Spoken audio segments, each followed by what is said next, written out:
So I'm standing in my barn doorway shirtless, holding a half-sanded saddle in one hand and a peanut butter sandwich in the other, while two deputies argue over who's got jurisdiction to evict me. Meanwhile, Brenda, wearing pearls and a Prada knockoff, is sitting in a golf cart on my property line, sipping from a Yeti mug and yelling, "I warn you." My dad, the actual sheriff, is pulling up the gravel driveway, flashing his badge and laughing loudly.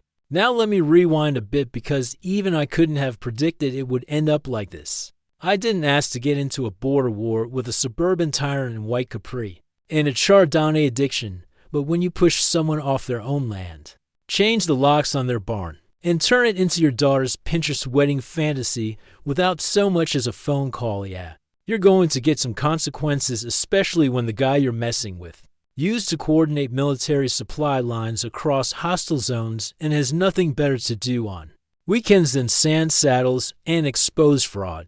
It started like most hoe stories do, with petty arrogance and property lines.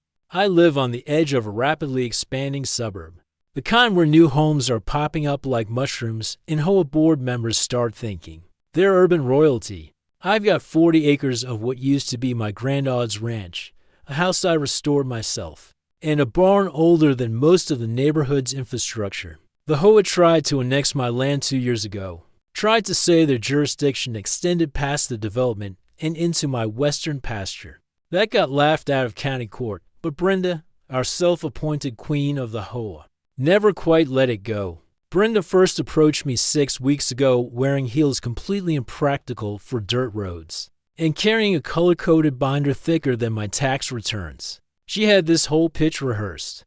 Her daughter was getting married. They wanted something authentic, vintage chic, and rural without the smell. She gestured to my barn like she already owned it, said things like we could hang fairy lights here and the bridal party can enter through that arch. That arch was my feed door. I told her politely, and then not so politely, that the barn wasn't for rent, not for weddings, not for wine tastings, not even for overpriced goat yoga. It was mine, period. She smiled too wide and said, "Oh, I think we'll find a way." The problem with Brenda isn't just that she's entitled, it's that she's resourceful. The kind of resourceful that weaponizes bureaucracy and family connections like it's a sport. A week later, she showed up again, this time with a guy in a blazer claiming to be an attorney, though he wouldn't give a last name, and a print out of a 1960 for land plat her cousin dug out of some public archive. She waved it around like it was the Rosetta Stone and claimed it proved easement access through my barn for community use. She said the barn had been functionally abandoned before the HOA was formed, which meant it was under their authority now. I told her if she tried stepping foot inside again, I'd consider it trespassing. She just laughed like I was being unreasonable. That was the last time I saw her until I came back from a veterans retreat and found my barn transformed into a wedding venue, and not just temporarily occupied either. We're talking string lights from rafter to rafter, floral arrangements stapled to support beams, tables set up over my horse mats, and some poor kid unloading artisan burlap napkin holders into my tack closet. They'd even installed a Bluetooth speaker system into the loft and zip-tied a wedding planner logo onto my old branding iron sign. I stood there for 5 full minutes watching some guy in khakis tell a caterer where to park their food truck in my hay staging area. When I finally asked what the hell they thought they were doing, one of them said, "Oh, you must be the caretaker." Brenda said, "You'd be stopping by. The locks have been changed." The wedding party said they were renting the space from Brenda, who claimed she had power of attorney over the property. I laughed so hard I choked on my own spit.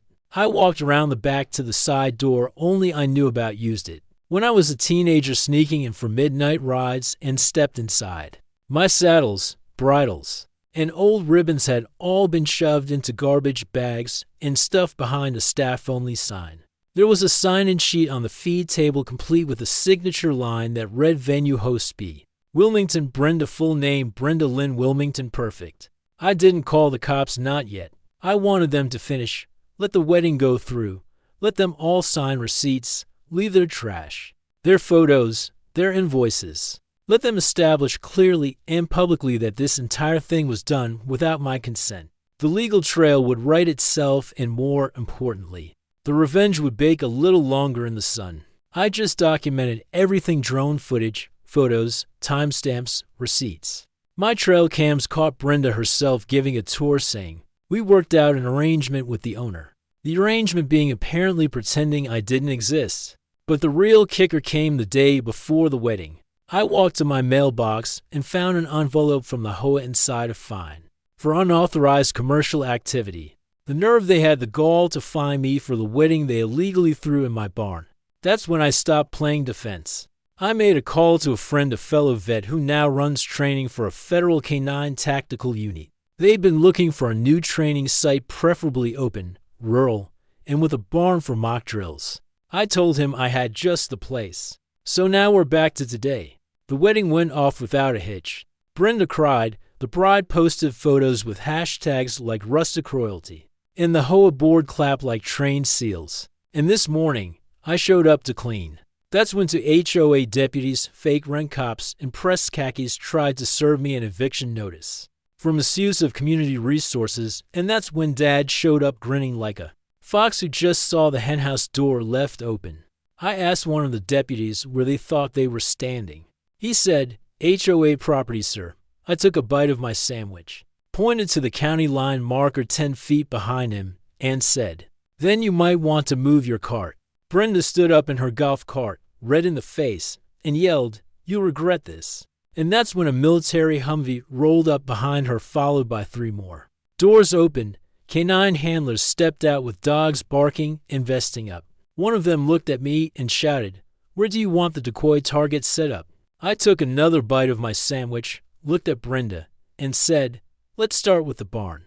Brenda's face turned the exact shade of her nail polish, something between wine rage and suburban panic. She didn't know yet, but she would, because tomorrow her little dream venue was about to become a full-scale tactical assault training zone, complete with German shepherds, simulated gunfire, and mud-crawling obstacle drills. And the HOA had no clue their little board had just poked a federal contract bare. And I hadn't even sent the lawsuit yet. By the time the convoy finished unloading, my yard looked more like a military staging ground than a ranch. Trucks lined the gravel path. A giant mesh tent went up beside the barn. Dozens of working dogs, leashed but howling with anticipation, paced alongside their handlers. There were scent dummies, padded suits, and obstacle gear being arranged faster than I could finish my coffee. And standing at the edge of it, all mouth agape and frozen like she just walked into a war zone. Instead of a wedding venue was Brenda. She wasn't alone. A couple HOA board members stood beside her, clearly trying to figure out if this was some kind of joke or an elaborate overreaction. It wasn't. It was a contractually legitimate, federally sanctioned tactical canine field trial. And this was just day 1. Brenda marched over the second she spotted me, heels stabbing into the gravel, like she could intimidate the terrain itself. She pointed at a uniformed man adjusting a bite sleeve and shouted, "You can't run a military drill here. This is a residential community." The handler, a bald guy built like a vending machine, didn't even look up. He just grinned and replied, "Ma'am, I go where the government pays me to go, in this land right here." He jerked a thumb toward me. "Is not yours, so step back unless you want to be part of the demonstration." Brenda sputtered something about local ordinances, then turned to me like I was the root of all evil. "You can't do this," she hissed. "It's disruptive, it's dangerous, it's scaring people." I took a slow sip from my thermos and answered, "Yeah, that's sort of the point." She didn't know the half of it yet. The drills weren't just some casual game of fetch with fancier dogs. These were high-stakes field trials. We're talking bomb detection simulations, pursuit exercises, vehicle takedowns, and today's scheduled bark aggression response and handler protection maneuvers. There was a reason these units needed open land. The barking alone was enough to rattle windows, and the sight of a 90-pound Belgian Malinois leaping through a flaming ring had to HOA board members practically fainting on my lawn. I could see Brenda's hands shaking as she tried to record the chaos on her phone. She yelled something about posting this everywhere, as if angry Facebook rants were stronger than a federal contract, while she was busy arguing with a K9 unit commander about decibel ordinances. I walked through the barn just to soak in the contrast. The same space where Brenda's daughter cried happy tears under twinkle lights was now filled with sandbags, training dummies, and warning signs that read "Do not enter active simulation zone." I leaned against a support beam and watched as the dogs took turns sprinting down the aisle, in formation jumping over hay bales and launching at a trainer in a padded suit. The dogs barked on command, the trainer hit the ground on cue, everyone cheered. I glanced at a wedding wreath someone had forgotten to take down and smiled. There's something poetic about watching a bride's dream decor shredded by a K-9 unit running aggression drills. Later that afternoon, one of Brenda's closest allies on the board, a smug guy named Wayne with a Bluetooth earpiece and a Lexus SUV, approached me like he was trying to negotiate a hostage situation. He said the HOA was open to a dialogue and asked if we could come to a compromise. I asked him how many people had trespassed on my property last week. He didn't answer. I asked how many unauthorized vendors set up shop in my barn, how many wedding guests parked on my fence line, and how many times Brenda used the phrase, "He won't stop us." He cleared his throat and said, "We just want to avoid legal escalation." I told him the only escalation they should worry about was the kind happening behind him. A German Shepherd had just tackled a decoy trainer so hard they both hit the barn doors like thunder. Dwayne flinched, muttered something about insurance liability, and walked away. That night, after the field trials wrapped up for the day, I sat on the porch sipping beer and watching the sun go down over the mess. They'd left behind gear packed away, dogs loaded into crates, trainers laughing by their trucks, and down the road Brenda pacing on her front lawn and yelling into her phone. I couldn't hear her words, but I could guess the tone, shrill, desperate, somewhere between demanding and panicking. I figured she was trying to call someone who'd help her shut this down, but she was out of luck. Because I had already cleared everything, the K-9 unit's presence wasn't just legal, it was backed by a formal lease agreement notarized and filed with the county, and unlike Brenda's wedding stunt, there were permits, lots of them. The next morning things got louder. The dogs ran pursuit drills, handlers calling out commands while targets wearing scent tags sprinted across the field. Brenda, predictably, lost her mind. She tried blocking the entrance with her golf cart, yelling, "You're traumatizing my dog." Her dog was a 4LB Shih Tzu in a designer harness, barking like a wind-up toy. One of the handlers offered to show her how real dogs work. She screamed and drove off. Moments later, TOHOA board members showed up with a printed cease and desist letter. I didn't even read it.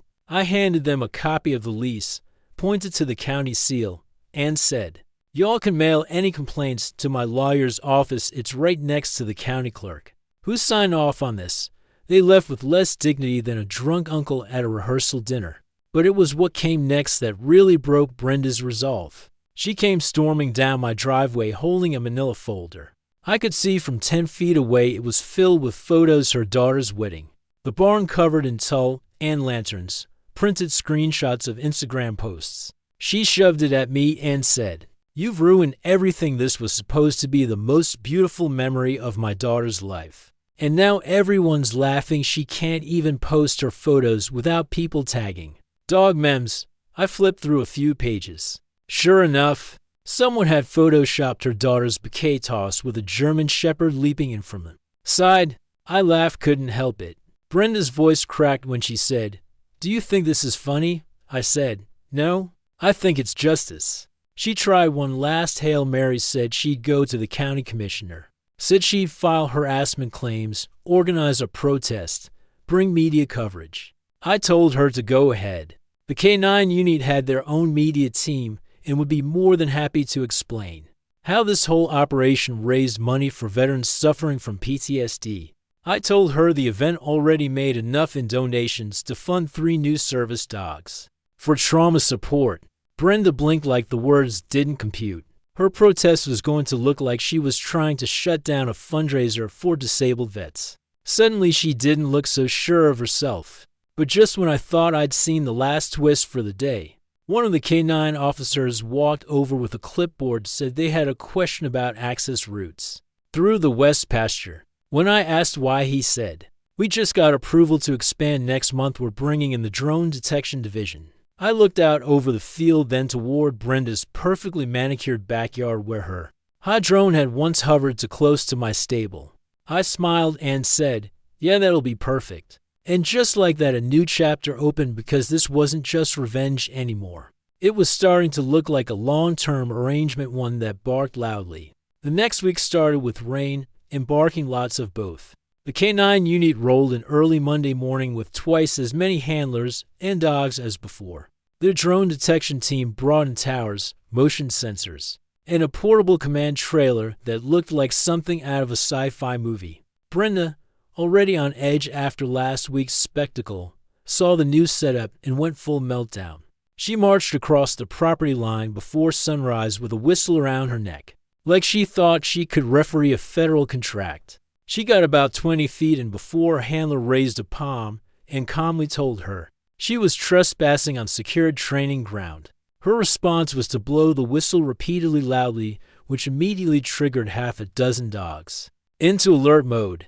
They barked in unison, forming a chorus that echoed across the pasture and probably rattled her coffee mug back home. Brenda ran off so fast she left behind one of her designer flip-flops, which one of the dogs later mistook for a chew toy.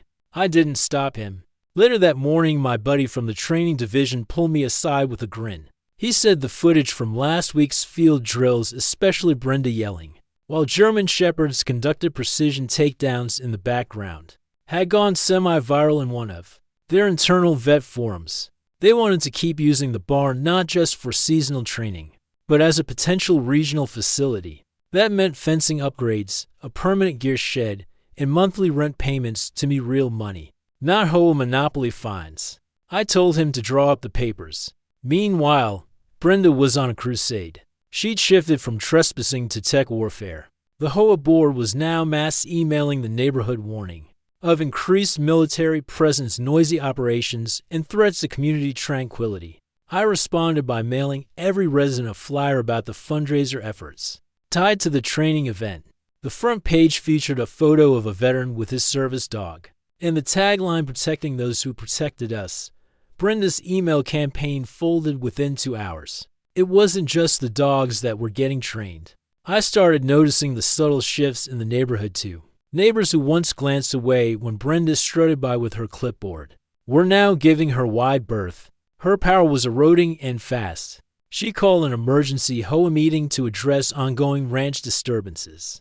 But less than half the board showed up, and 2 of them came straight to me afterward to apologize. One even offered to testify if things ever went to court. I didn't say no. Brenda, meanwhile, looked like she was living in a slow-burning nightmare. Her once flawless front lawn now had a for sale sign staked into it. Rumor had it the family finances were tight after the failed wedding stunt, especially with the vendors demanding payment and threatening small claims court. I couldn't confirm it, but I didn't need to. The defeated way she sat on her porch every afternoon said enough. Still, I wasn't done. I had one last card to play. See, I've been keeping detailed logs, dates, times, video clips, audio recordings, even satellite images, everything from the wedding hijack to her yelling at federal contractors on public record.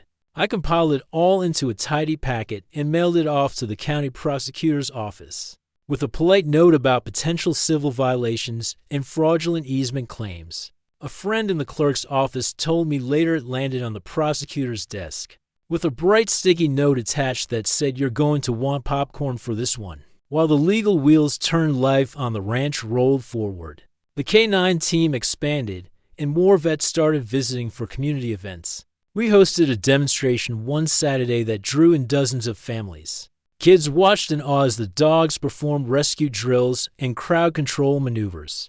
I even let one kid name a dummy used in bite training. He chose the name Brenda.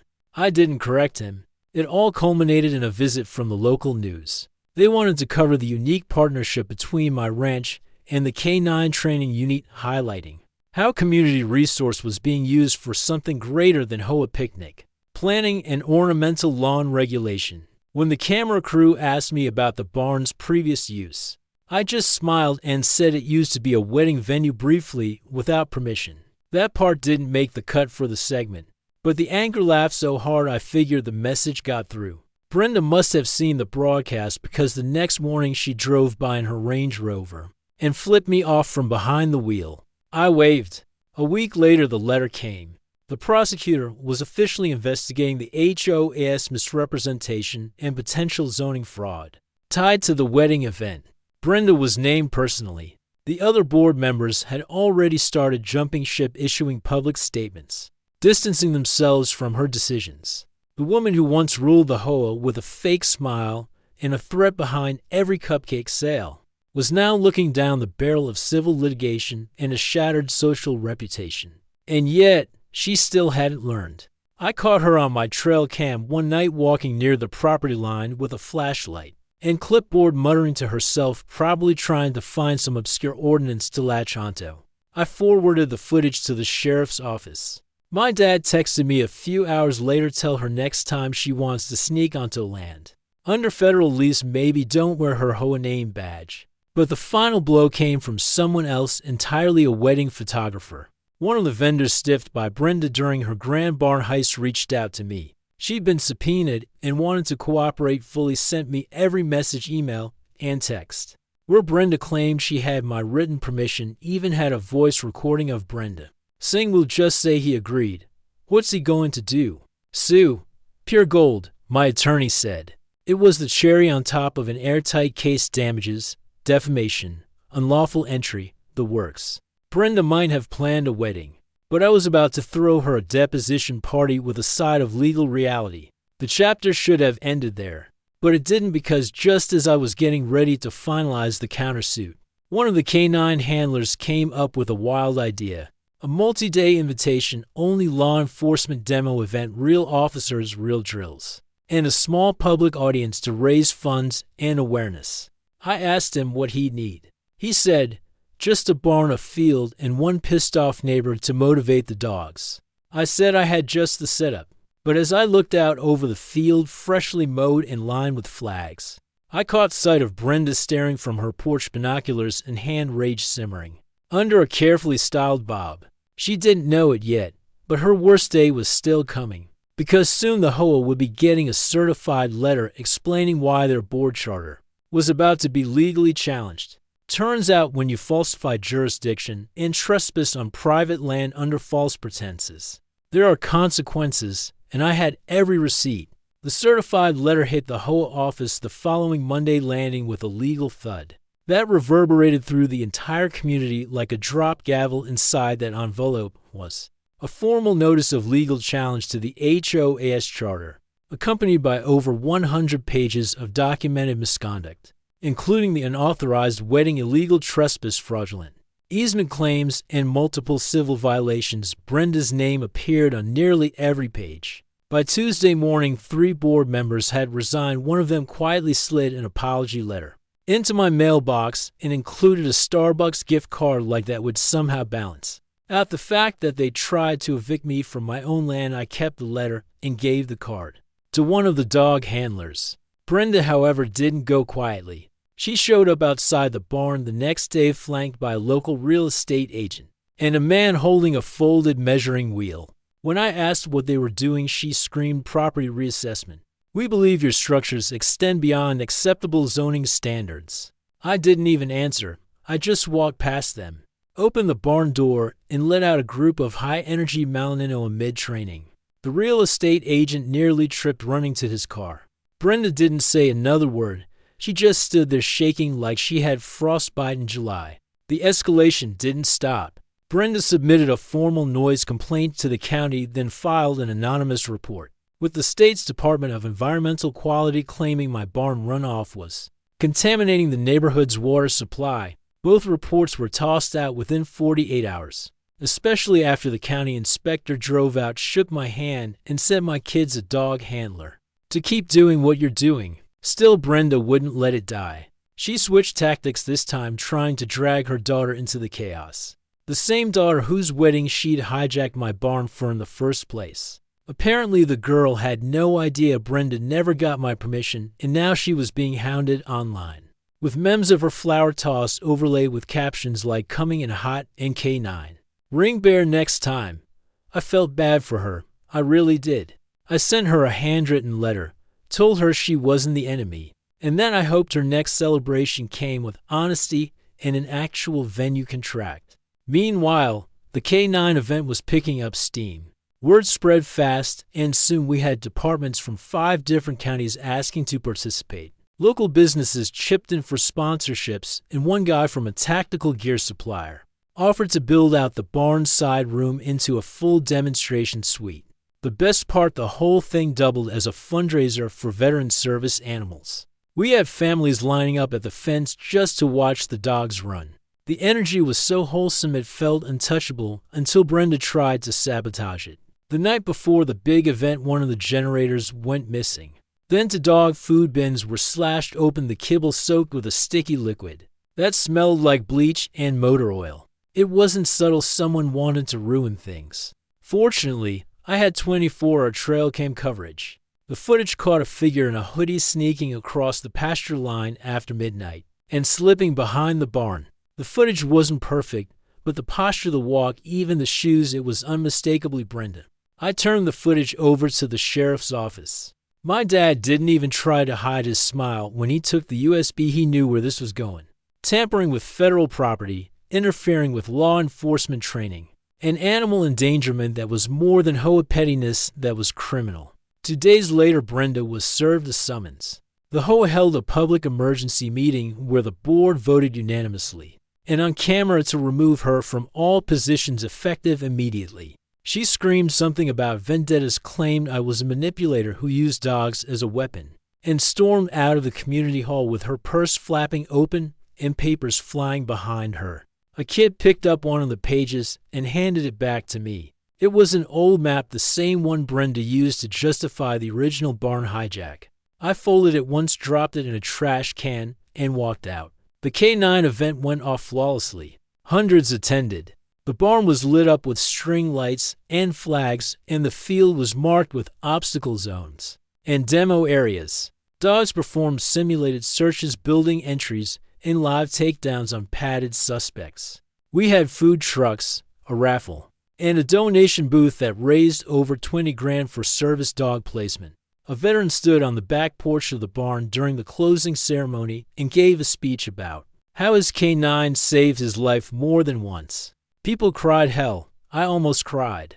The whole thing felt like redemption, not just for me, but for every inch of land Brenda had tried to control with fake bylaws and intimidation. She tried to steal something meaningful, and in the end, we turned it into something better than she could ever imagine. But the final note came weeks later. A letter from the county confirmed that the HOAS jurisdiction map had been officially corrected.